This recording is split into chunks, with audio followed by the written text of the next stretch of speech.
Paz do Senhor, povo de Deus, mais uma vez. Dá para a gente ir por aqui? Amém.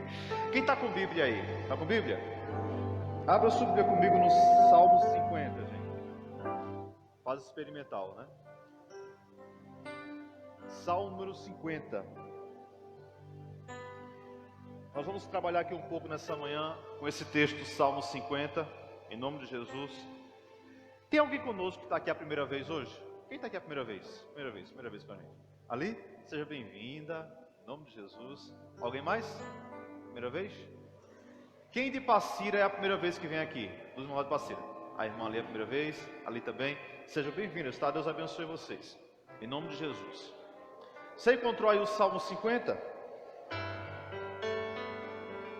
Eu quero ler 2 versículos. Antes que eu esqueça. Tem alguém aniversariando hoje aqui? Tem? Não? Tudo bem. Então, amém. Salmo 50. Queridos, a palavra de Deus nos ensina algo assim muito interessante. Antigamente, os sacerdotes, eles tinham a missão de ir ao templo sacrificar animais. E essa era uma forma que Deus tinha de receber a adoração do seu povo. O sacerdote ia ao templo, sacrificava. Toda vez que alguém cometia um pecado que era considerado grave, então esse pecado tinha que ser pago.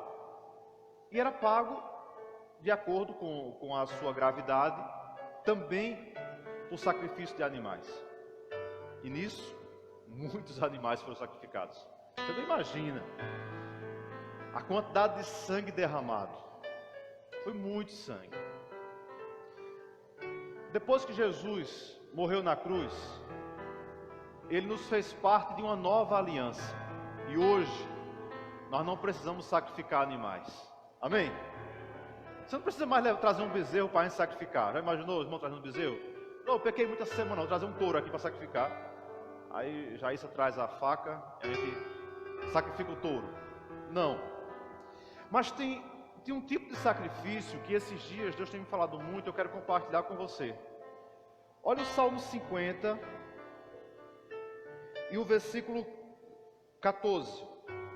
Salmo 50, versículo 14, diz assim: oferece a Deus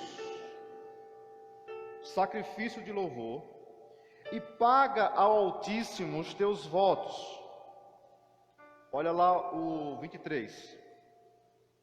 Diz assim: aquele que oferece sacrifício de louvor me glorificará, e aquele que bem ordena o seu caminho, eu mostrarei a salvação de Deus. Vou repetir o 23. Aquele que oferece sacrifício de louvor me glorificará, e aquele que bem ordena o seu caminho, eu mostrarei a salvação. Entendeu até aí? Feche seus olhos um instante e ora comigo. Pai, em nome de Jesus, eu te agradeço pela tua palavra. E o meu desejo nessa manhã é que o Senhor fale com a tua igreja através dessa palavra. Nos ensina um pouco mais, porque nós precisamos aprender e conhecer mais do Senhor. Nos ajuda, Senhor, nos capacita, porque queremos te servir melhor, queremos te adorar melhor, queremos ser um instrumento teu para fazer a tua obra nessa terra. Essa é a nossa oração, em nome de Jesus. Amém. Só para eu saber, dos que estão conosco, tem alguém que não é evangélico ainda? Levanta a mão assim. Tem alguém? Não? Não? Todo mundo aqui é crente? Amém. E teve aniversariante, né? Tem eu não sei falar o nome não. Depois tu me ensinar a falar o nome do menino. Vou arriscar. Gleidson. É o filho de Cássio. A gente ora por ele no final, tá bom? É que realmente o nome é nome chique, é difícil.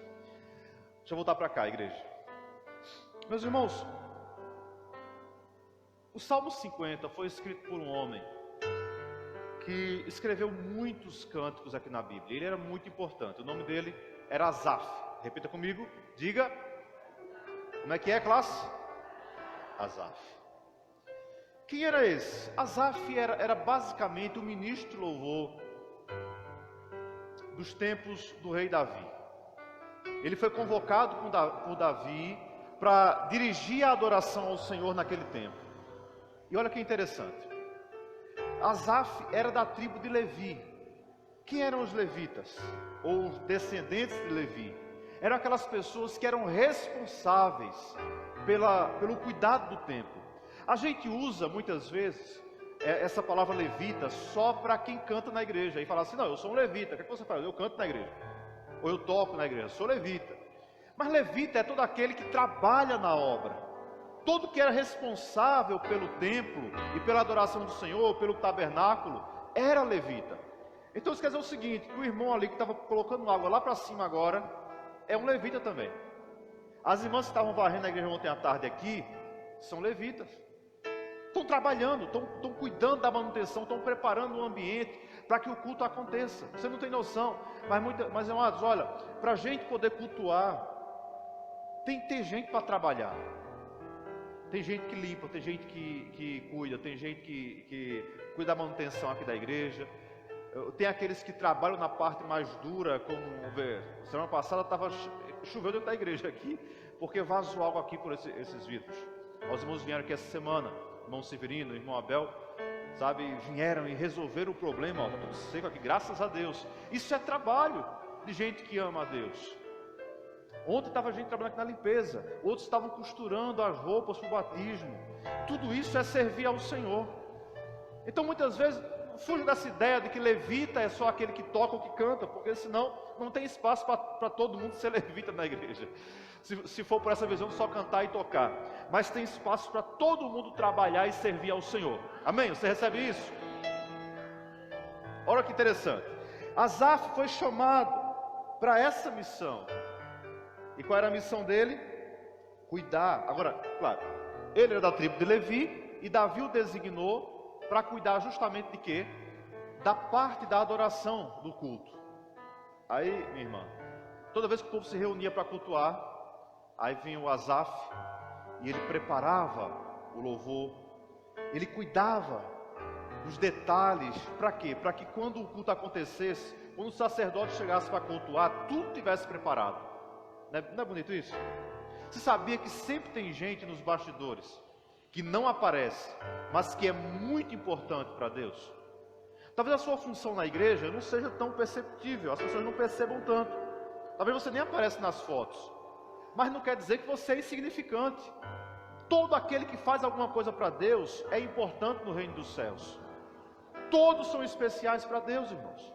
Alguns têm o privilégio de servir no altar, mas não se assuste não, porque quem está no altar tem um trabalho muito maior do que quem está embaixo. Porque nós temos a obrigação de servir aos irmãos, de ser exemplo para a igreja, de cooperar com a obra, e seremos cobrados por Deus por causa disso. Parabéns aos amados que vão chegar no céu e vão prestar conta de si próprios, só de si, né? Antônio vai prestar conta dele ao Senhor, se não for pastor.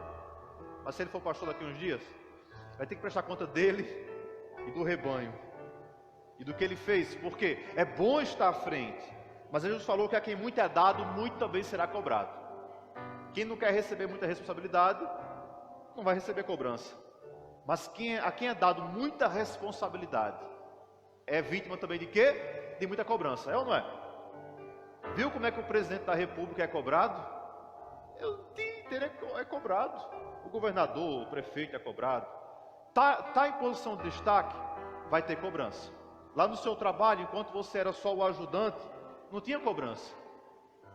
De repente você subiu de cargo, assumiu um cargo importante, a cobrança é maior. Claro, a recompensa é maior também, mas a cobrança também é maior. Jesus falou, a quem muito é dado, muito também é cobrado. Asaf era aquele que servia ao Senhor, servia no tabernáculo, e tinha essa missão tão maravilhosa. Mas Asaf não era perfeito. Asaf tinha muitas dificuldades. Esse Salmo 50 antecede, lógico, o 51. No 51 você vê Davi que escreve o 51, e ele escreve assim muito arrasado com o que estava acontecendo. Mas no 50 você vê Asaf com um coração tão pleno, dizendo assim, Deus, como é bom oferecer. Nós precisamos, olha aqui, versículo 14, oferece a Deus o sacrifício de louvor, e paga ao Altíssimo os teus votos. Fala: Senhor, eu estou aqui me apresentando para oferecer o meu sacrifício de louvor ao Senhor.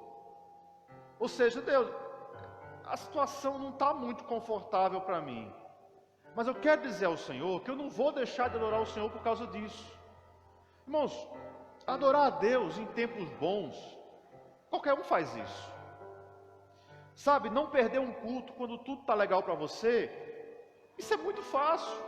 Qualquer um pode fazer isso. Agora, adorar a Deus quando as circunstâncias não são favoráveis, isso só o adorador de verdade faz isso. Quem sabe você está aqui nessa manhã ou está acompanhando aí em casa e a situação não está favorável, está ruim, tá? Você olha para a sua conta no banco e tem um susto. Talvez a enfermidade alcançou você, mas olha que interessante, você não desistiu, você veio para a casa do Senhor, você está aqui, ou você parou na frente do computador aí, ou do telefone para assistir esse culto, para participar com a gente aqui. Sabe o que é isso? Você está fazendo além das suas forças, você está sacrificando para Deus. Sabe por quê? Porque você não tem condição lógica para adorar o Senhor, mas você insiste em adorar a Deus mesmo assim, e Deus vai honrar você por causa disso. Eu tenho plena convicção que o Deus que prova é o mesmo Deus que honra. Eu tenho a plena certeza que o Deus que cobra, que o Deus que põe a gente na prova, é o mesmo Deus que aprova e que recompensa você lá na frente. Se você está passando por tempos de provação, saiba que a aprovação de Deus virá sobre a sua vida. Agora, vai depender muito do que será a sua boca hoje. Porque a murmuração tem o poder de manter a gente no sofrimento. Quanto mais a gente murmura, pior fica. Quanto mais a gente reclama, pior fica. Agora, se você escolher adorar a Deus, eu acredito, eu creio, que Deus vai mover o sobrenatural a teu favor. Eu acredito que Deus vai fazer coisas impossíveis acontecerem em teu favor.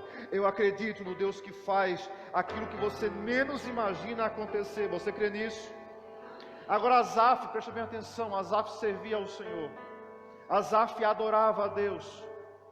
Mas Asaf tinha muitas limitações. Por isso que ele fala tanto em sacrifício de louvor. De modo que você só vai entender o Salmo 50 quando você lê o 73.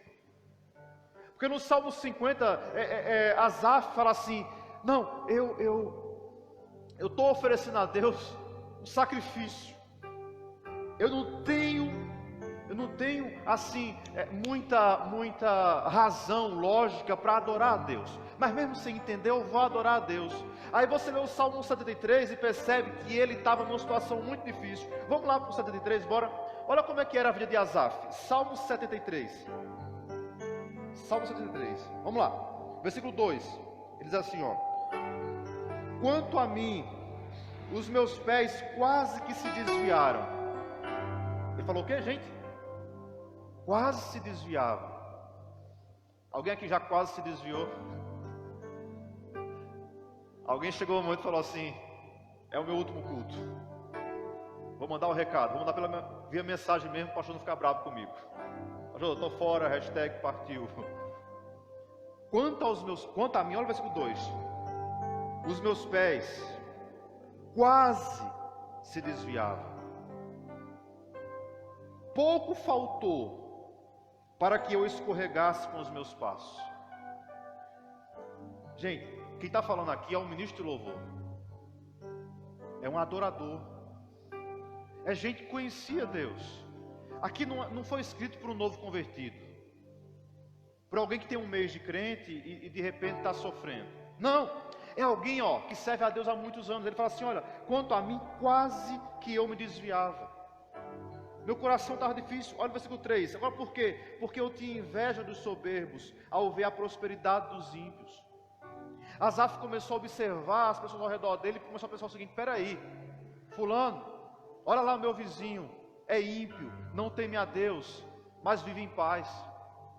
Olha fulano lá no trabalho, aquela pessoa, ela não teme a Deus, mas recebeu aumento essa semana, e eu?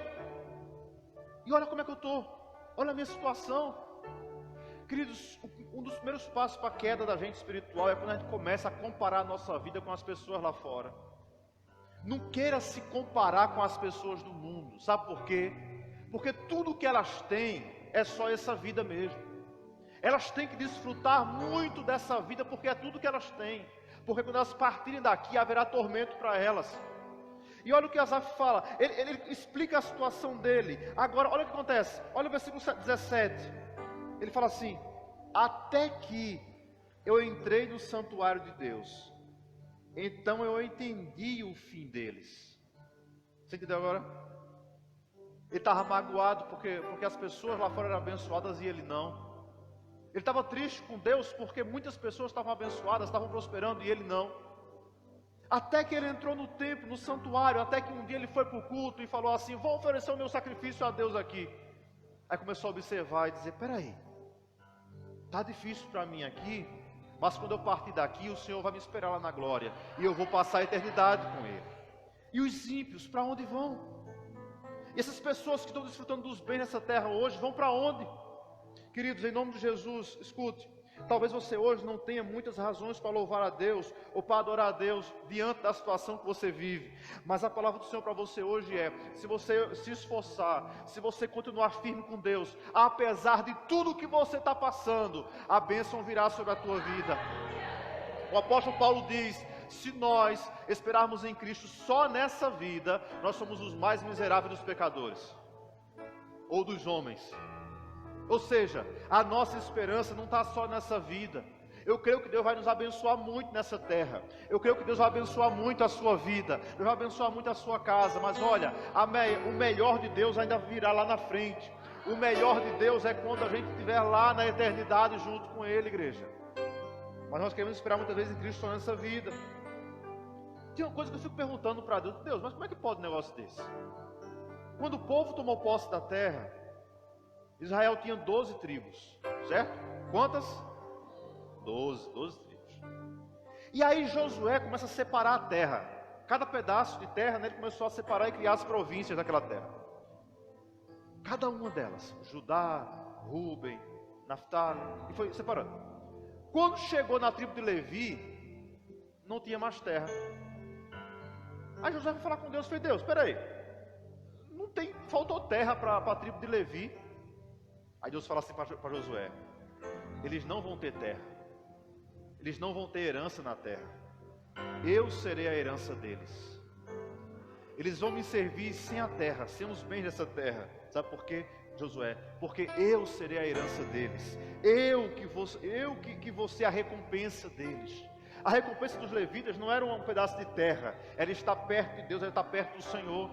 Irmãos, como demorou para Asaf entender isso? Como demorou, mas ele entendeu. Ele fez: Senhor, eu estou entendendo agora que o Senhor é a minha herança.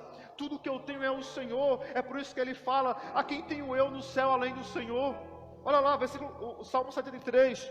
Olha o versículo 25, olha o que ele fala aí. Ele fala assim: a quem tenho eu no céu senão o Senhor? Ele reconhece que tudo que ele tem é o Senhor. Tudo que você tem é de Deus, vem de Deus, e é Ele sobre a tua vida. Essa manhã especial, a gente está encerrando, fui bem breve porque vamos terminar um pouco mais cedo por causa do batismo.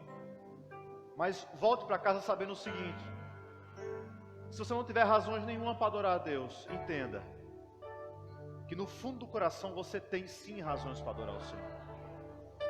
Adorar a Deus com tudo bom é fácil. Deus te quer adorando a Ele até quando a figueira não florescer, até quando as vacas não produzam os seus filhotes, até quando o produto da oliveira não florescer ou não der resultados, até quando o prejuízo chegar. Deus reconhece nesses dias seus verdadeiros adoradores. Asaf era um grande homem, mas passou essa grande aflição. Asaf se aposentou, estava velhinho. Davi morreu, Asaf se aposentou seus instrumentos. Lembre-se, ele não tinha herança, ele não tinha um pedaço de terra, ele servia ao Senhor no templo. A herança dele era o Senhor. Eu imagino, ele guardou seus instrumentos e falou assim: bom, agora é esperar a morte chegar, já não há mais nada a fazer. Até que um dia, um homem se levanta na terra para construir uma grande obra. E construiu um grande templo para o Senhor. Fez um templo magnífico. Um templo muito bonito Salomão construiu. E Salomão parou e falou assim: peraí, precisamos oferecer um culto muito bonito para Deus. O culto tem que ser de arrebentar. Porque Deus merece, Ele é digno. Foram muitos anos construindo aquele templo.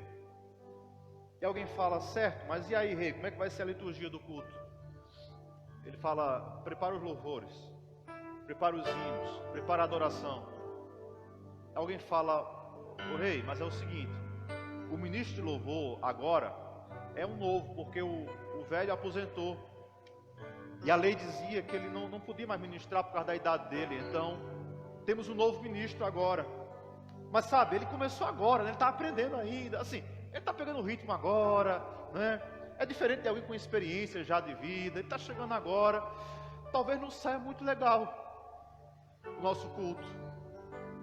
Salomão fala: bom, Salomão ainda era muito jovem. Ele fala assim: mas e como era nos dias do meu pai?